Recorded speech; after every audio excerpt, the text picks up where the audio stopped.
इनसे बातचीत करेंगे और ये समझने की कोशिश करेंगे कि इस मॉडर्न ज़माने में जब संस्कृत विलुप्त होती नज़र आ रही है, उस ज़माने में ये तमाम बच्चे संस्कृत के प्रति जो है इतना कह सकते हैं कि सॉफ्ट कॉर्नर क्यों है और उसके तरफ इतना झुकाव क्यों है।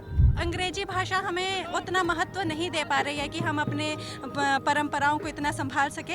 हम भले ही कितने भी मॉडर्न क्यों ना हो जाए, लेकिन फिर भी हम में कहीं ना कहीं हमारी संस्कृति छिपी ही हुई है। महाकुंभ विषयं वक्तुमिच्छामि हिमालयं समाधृत्य यावद् इंदु सरोवरम तम देव निर्मितम देशम हिंदुस्तानम प्रचक्ष। हम सब छात्र छात्राओं और हमारा जो विश्वविद्यालय है उन यही उद्देश्य है कि हम अपनी भारतीय संस्कृति को बचा सके।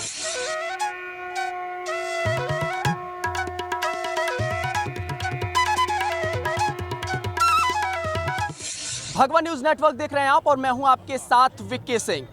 महाकुंभ में लगातार कवरेज हमारी जारी है और कई पहलुओं को समझने और जानने की कोशिश कर रहे हैं। अभी कल तक का आंकड़ा मतलब 23 तारीख तक का आंकड़ा ये है कि तकरीबन रात के 8 बजे तक 11 करोड़ श्रद्धालु जो है वो महाकुंभ में शिरकत कर चुके हैं और आस्था की डुबकी जो है वो लगा चुके हैं। लेकिन हम यहाँ पे बात संस्कृत की करने वाले हैं। पीछे कुछ छात्र आपको देख पा रहे होंगे, केंद्रीय संस्कृत विश्वविद्यालय भोपाल से ये सब आए हुए हैं और संस्कृत जो कि बहुत पुरानी भाषा है, उस भाषा को जीवंत रखने में इन तमाम छात्राओं का और छात्रों का एक बहुत महत्वपूर्ण जो है वो योगदान रहा है। देर ना करते हुए इनसे बातचीत करेंगे और ये समझने की कोशिश करेंगे कि इस मॉडर्न ज़माने में जब संस्कृत विलुप्त होती नज़र आ रही है, उस ज़माने में ये तमाम बच्चे संस्कृत के प्रति जो है इतना कह सकते हैं कि सॉफ्ट कॉर्नर क्यों है और उसके तरफ इतना झुकाव क्यों है। कहाँ से शुरू करें? भाई साहब, क्या नाम पड़ेगा आपका? मेरा नाम गौरव व्यास है और मैं केंद्रीय संस्कृत विश्वविद्यालय भोपाल परिसर का शिक्षा शास्त्र प्रथम वर्ष का छात्र हूँ। तो एक बात बताइए कि महाकुंभ कैसा लगा? महाकुंभ आके हमें बहुत ही महाकुंभे समागत्य वयं तत्र बहु प्रसन्नं भवामः एवं च अत्रत्य जनाः बहुविधाः सन्ति, अनेकेषु स्थानेषु आगत्य जनाः भ्रमन्तः सन्ति। क्या इसका मतलब हुआ? इसका मतलब ये है कि सबसे पहले तो मैंने बताया मम नाम गौरव व्यास, जैसे मेरा नाम गौरव व्यास है और मैं भोपाल से आया हूँ, जहाँ जैसे हम लोग भी आए हैं, परसों शाम को हम लोग आए हैं और यहाँ आकर बहुत ही खुशी हो रही है।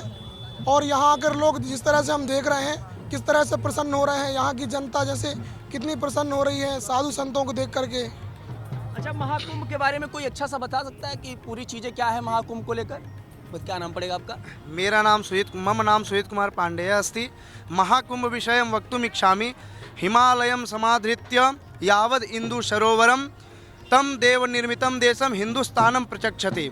यदा दैत्य दानवयोर्मध्ये अमृत प्राप्तुम समुद्र मंथनम कृतम। जैसे जब देव और दानव के बीच में अमृत को लेने के लिए समुद्र मंथन किए, उस टाइम धन्वंतरी जी ने क्या किया? सबसे पहले जब समुद्र मंथन हुआ तो वहाँ से 14 रत्न निकले, चतुर्दश रत्नानि।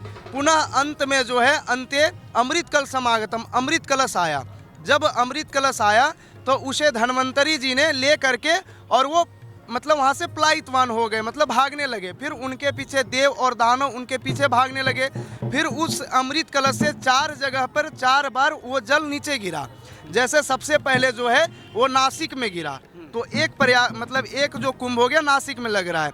दूसरा जो है वो दूसरा मतलब वो जल जो गिरा वो जा कर के तुम्हारा ये उज्जैन में गिरा, तो उज्जैन में फिर एक हो गए कुंभ। और तीसरे यहीं प्रयागराज में स्वयं, और चौथे जो हैं वो हरिद्वार में। फिर बोला जाता है कि चतुर्वर्षानंतरम कुंभः, षड्वर्षानंतरम अर्धकुंभः, 12 वर्षानंतरम पूर्ण कुंभः एवं चतुश्चत्वारिंशत्याधिक वर्षानंतरम महाकुंभः भवति। जैसे 4 साल के बाद कुंभ होता है, 6 साल के बाद अर्ध कुंभ होता है, 12 साल के बाद पूर्ण कुंभ होता है, लेकिन 144 साल के बाद जो है महाकुंभ का आयोजन होता है। वही जो महाकुंभ है अभी यहाँ पे आयोजित है।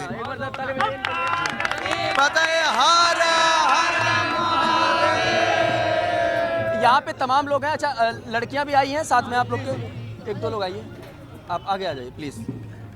एक बात बताइए कि अभी इतना मॉडर्न एरिया है, मतलब मॉडर्न एरा है, और इस एरा में लोग इंग्लिश को ज़्यादा प्रेफर करते हैं, उसके बाद हिंदी को प्रेफर करते हैं। इस ज़माने में आप लोग संस्कृत क्यों सीखना चाह रही हैं? सर्वप्रथम तो मैं ये कहना चाहूँगी कि हम भले ही कितने भी मॉडर्न क्यों ना हो जाए, लेकिन फिर भी हम में कहीं ना कहीं हमारी संस्कृति छिपी ही हुई है। देखिए, आप हमसे पूछने आ रहे हैं क्यों? क्योंकि आप में भी कहीं ना कहीं वो संस्कृति जीवित ही है। तो वो अंग्रेजी भाषा हमें उतना महत्व नहीं दे पा रही है कि हम अपने परंपराओं को इतना संभाल सके। तो हम सब छात्र छात्राओं और हमारा जो विश्वविद्यालय है उनका यही उद्देश्य है कि हम अपनी भारतीय संस्कृति को बचा सके। और यदि आप भी बचाना चाहते हैं तो संस्कृत का अध्ययन। तो आप देख सकते हैं किस तरीके से संस्कृत भाषा को लेकर किस तरीके से छात्र और छात्राएं इस महाकुंभ में आई हुई हैं और लगातार संस्कृत भाषा को बढ़ावा देने के लिए लगातार कार्य कर रही हैं। और संस्कृत केंद्रीय विश्वविद्यालय भोपाल से ये तमाम बच्चे तकरीबन 50 की संख्या में आए हुए हैं और इनका एकमात्र उद्देश्य है कि जिस तरीके से संस्कृत भाषा इस समय विलुप्त होती नजर आ रही है वो फिलहाल जीवित नजर आए और लोग ये समझे कि संस्कृत भाषा को कितना महत्व दिया जाना चाहिए और सरकार भी इस मामले को लेकर थोड़ा सा संजीदा नजर आए। अरविंद साई के साथ मैं विक्की सिंह, भगवा न्यूज नेटवर्क। सब्सक्राइब करें आपका अपना चैनल भगवा न्यूज और हर खबर सबसे पहले पाने के लिए बेल आइकन जरूर दबाएं और हाँ, खबरें पसंद आ जाएं तो लाइक और शेयर करना बिल्कुल ना भूलें।